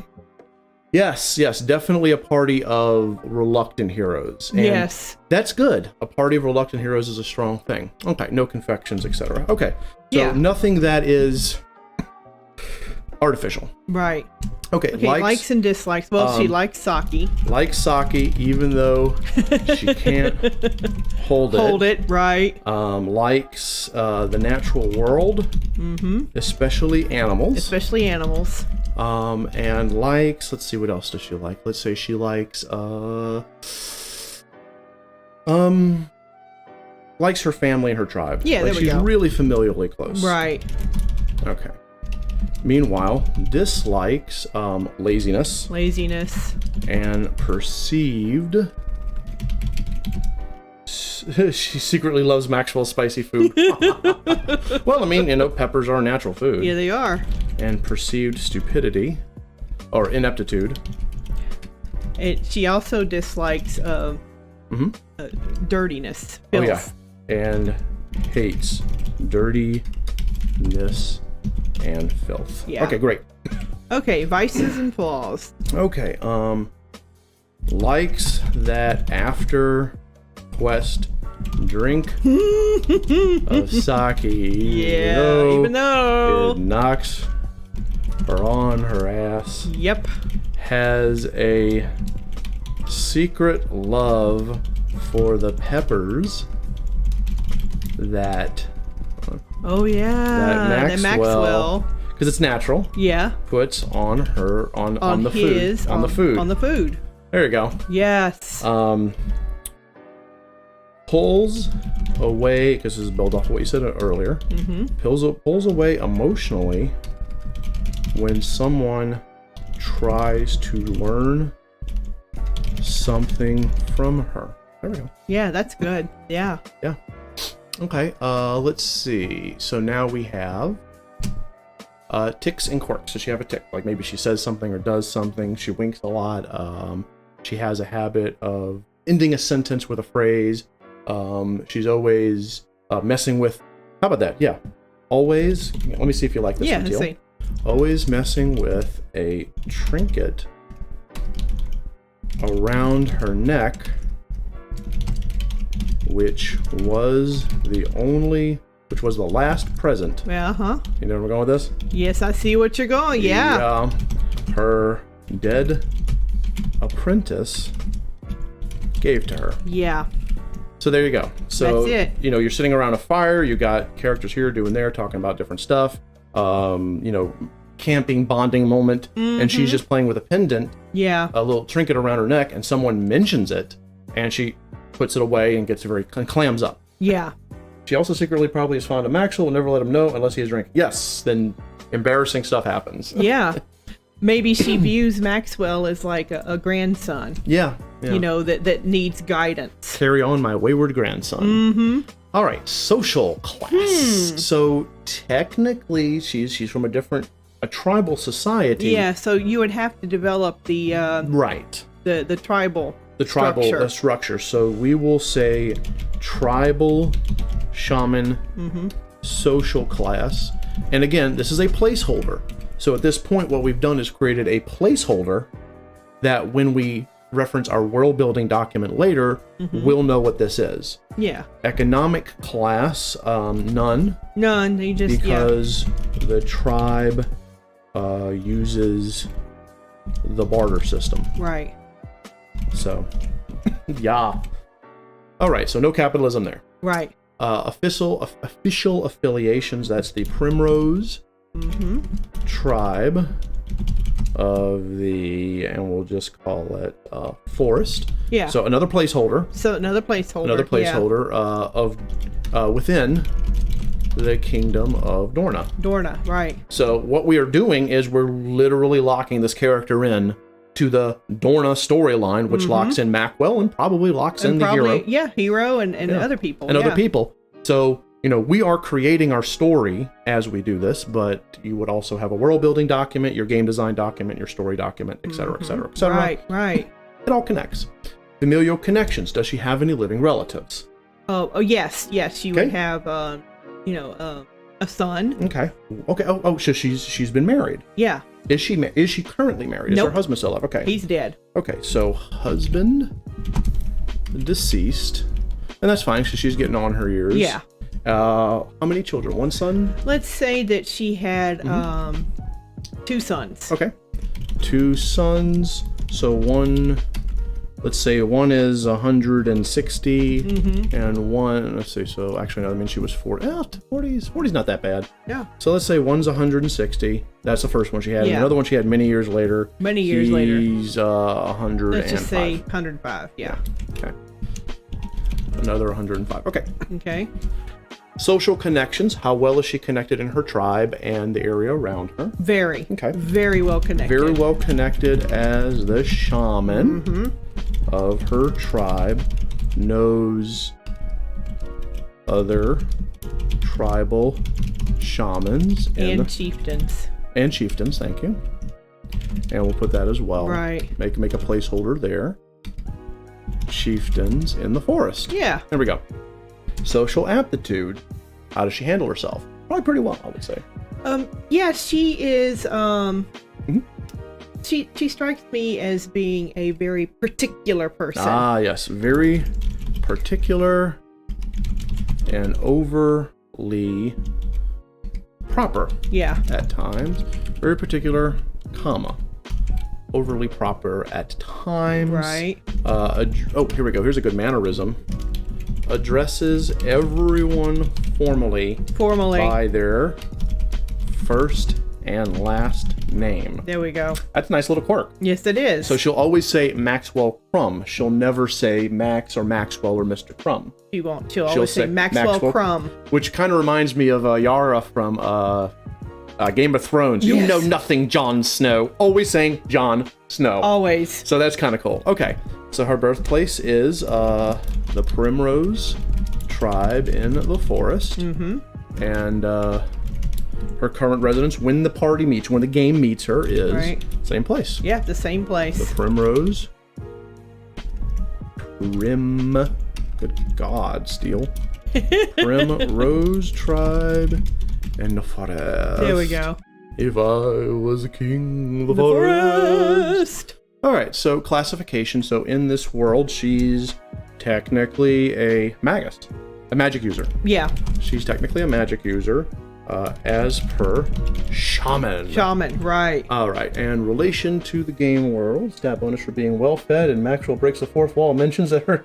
Wow. Oh. Well, her dex gets really high, Polka, because of all the spices. Yeah. So she's a jump. Okay, relation to the game world, seen as a protector of nature. Which, because she's a tribal shaman. Right. Of nature, because shaman. Right. Okay, religious, spiritual views. Now, does that mean that she doesn't really go with the faith, the human faith? Is there a difference between the human faith and the elven gods? I would say there's a difference between human faith and elven gods. Okay, follower of the elven gods. Particularly because you mentioned the sower goddess. Yeah, the sower goddess. The which would be the fertility goddess. Right. The sower. Particularly under the sower. The sower goddess. Fertility? And birth. Right. Goddess. Okay. A devout follower or just a regular follower? Like, is she devout? She would be devout. Okay. Devout follower. There we go. Does not tolerate blasphemy. Disrespect. To the goddess. Yeah, okay. Does she have any respect for the human religion, or does she just disregard it? She disregards it. Okay. It's nonsense. Yeah. Completely. That'll be some great contention, especially if a priest character shows up. Like Maxwell's brother? Maxwell's brother, yes. The human. That is friggin' great. And that way you're creating conflict, which you need to have conflict. Relative level of power. So we're going to use the mechanical terms, but as Kiyoya mentioned earlier, we would want to also voice it in a non-mechanical way. Exactly. So how much higher would she be in relation to the hero when you first meet her? She would have a higher level of magical power. Maybe about 7 levels? So in other words, you have to catch up to her? Yes. Okay. 7 levels above the hero, but has a slower curve so that the hero can catch up. To her. Yeah. Okay. Her name is Lotus. Maybe have a poisonous black lotus aesthetic. Brilliant. Oh, yeah. Okay, so when we get to traits, we're going to have the familiar, and abilities, we're going to have that, because that's fucking awesome. So the metaphysical history. Okay. Well trained. She's well trained. Throughout. I get it one day. Throughout her youth. As her tribe's shaman. and has a particular bent towards animals and the natural world with special connections to, you can remember the dream interpretation? Yeah. To the dream world. Because we kind of forgot about that. Yeah. So dream world. Okay. Mm-hmm. So let's see. Maxwell believed was earth element. Yeah, he was earth. So yeah, earth element. So we'll say, and we'll also mention the familiar here. So has a connection to the moons. Because you gotta have double moons in a fantasy world. Yeah, double moons. The moon's element, which will showcase in the focus crystal system, which is the magic building system. Right. Also has, pick an animal, Teal, that you like that. Okay. Also has a bear. Oh my god, she has a bear. Yep. Best combat system ever. In fact, one of her special powers, she jumps on the bear and the bear just goes yogi on the person. Yep. Also has an animal familiar that assists in the game. Okay.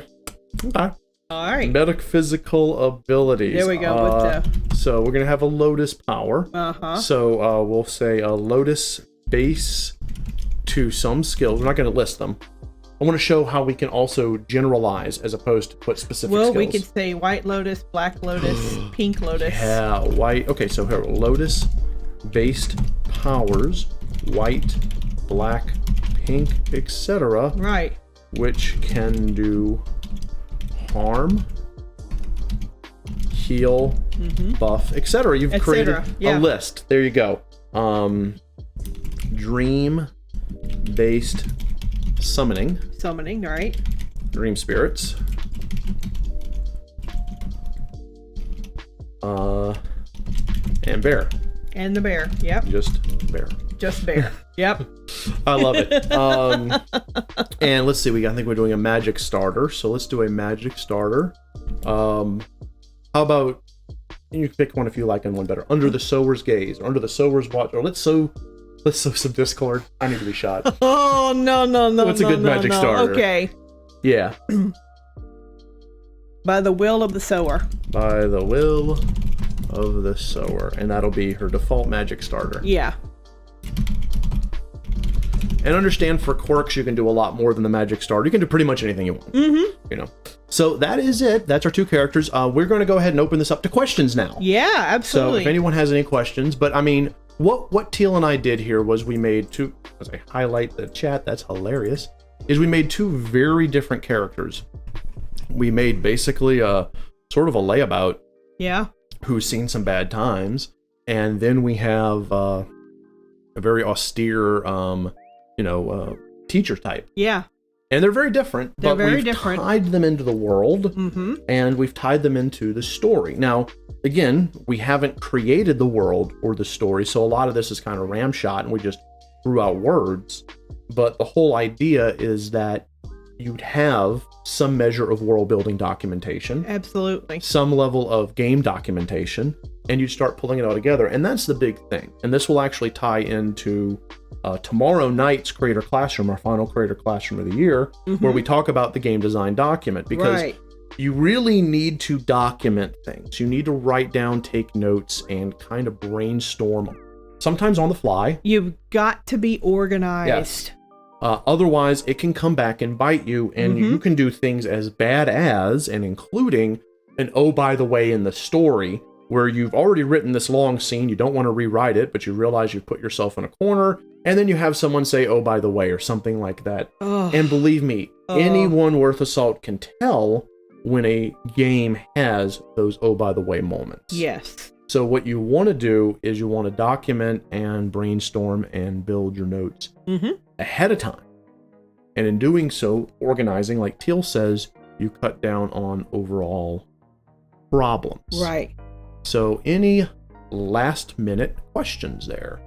Anything you guys want to ask or want to talk about? Yeah. That is related to character creation, because this is a full thing. And with the OCC contest that Degeka is doing, the more detail you put into your character, the more it's obvious that the character is cohesive and not just a bunch of stats, skills, and words and pictures thrown together, the better your chance of placing. Absolutely, yeah. So Touch says, one thing that I always do with my characters is try to divine their journey. Yeah. What is the struggle that changes them over the game? How much you think about character growth and create? A lot. You must take that into account. Yeah. What is the direction you want your character to go in? Which is why we say have your story outline ahead of time. What is the journey? Yeah. Whether it be the hero journey, the side character journey, the villain's journey, all of this journey. And you want to have that ahead of time. Then when you're creating your characters in detail, then you're going, okay, I know what the general journey is. Now let me use this character generation to have the starting point and flush out possible details, because everything is connected. As you write the story, parts of your world and your characters will come out. As you write your world building, part of your story and your characters will come out. As you create your characters, some of your story and your world building will come out. Yeah. Don't ever get trapped into thinking that you have to do one, then the other, then the other. It's a living process, a living documentation that's constantly evolving until it comes to a cohesive, strong, beautiful creation. Yes. What does Byrne say? Let's see. On their project, they have a general plot and character document that they go back and forth with. It helps them have 40 or 50 plus characters, so it's needed. Yeah, absolutely. Yeah. Absolutely. The more characters, the more you have put in there, that you got to be organized. You got to. Otherwise, you're going to have characters that bleed into each other, characters that do exactly the same thing. Or characters that just get lost. Characters that contradict each other. You forget about them. Yeah. I mean, if you have, like an example here, if we did all of this work and then we realized, our original idea is that the hero is the champion of Dorna, we're going to have to either do some rewriting or figure out why this apparently bad guyish kingdom has the hero as a champion. Which, all possibilities. Of course. But do you want to hit that roadblock when you're in development? You want to, hypothetically, do as much pre-planning as possible before you open up the engine to create. I'm not talking about the engine to toss out ideas, make sample maps, proof of concepts, vertical slices, all that stuff to get them juices flowing. We mean the main alpha creation of your project. Yeah. You want to have that in advance. As much pre-work as possible. And Touch says, everything feeds into everything else. I find that you can start any point, it all feeds back and forth. 100%. It does. The creative process is not a black and white roadmap by any stretch of the imagination. That's why we said in the PowerPoint presentation, anything here can be done in any order, and anything can be excluded. You don't have to do all of this. You can do half of this. You can do one sentence per. It's whatever you feel is relevant and builds out the depth of your game. But please do something. Yeah. So any other questions before we call it for the day? As usual, we want to thank Degeka for having us. We love doing this kind of stuff. We wish all of you the best of luck in the original character creation contest. Please enter, because if you do, you automatically get a $5 gift certificate for the Degeka shop. Right. And winners will have their characters actually be in an RPG Maker DLC. So God, how cool is that? To have something you made. Yeah. And the community can see it, and everyone has it, and people who make RPG Maker games from years from now can have your character show up. Yeah.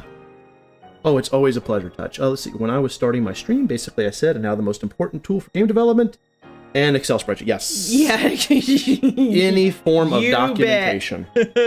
If you all are available tomorrow after the Degeka stream, which we'll play an RPG Maker game, we're going to have a creator classroom on the game design document, which is the blueprint for planning. Yeah.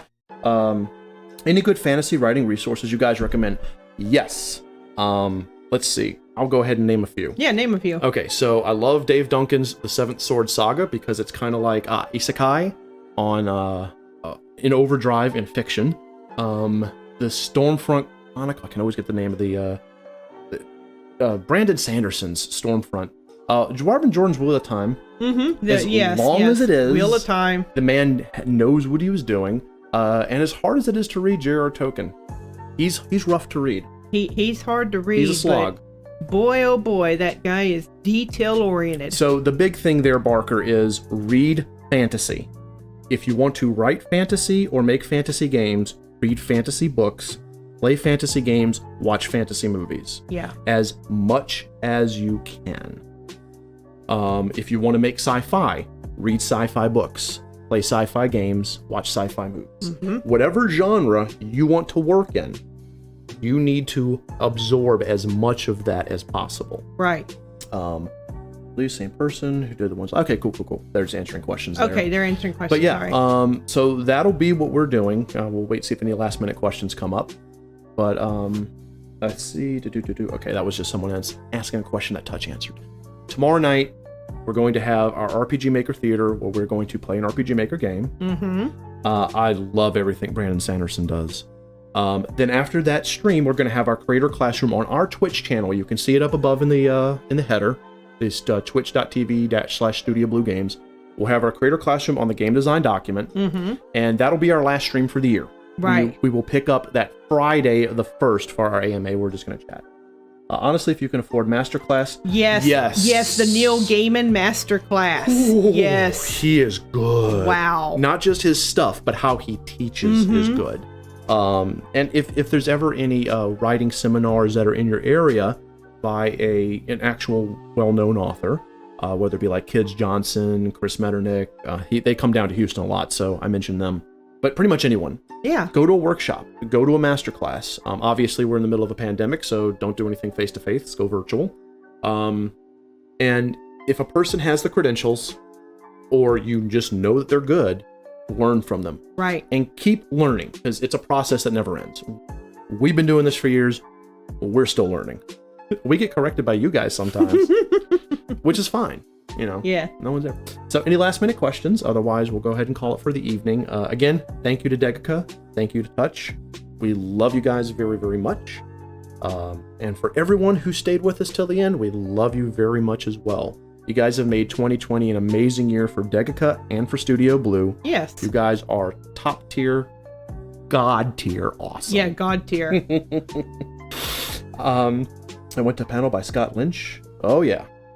The best panel I ever went on related to writing was, I would still say it was the Neil Gaiman, Stephen Bruce. That was the best panel, yeah. Yeah. Where I got to meet Steven. Anyway, they're just really good guys. They talk about stuff.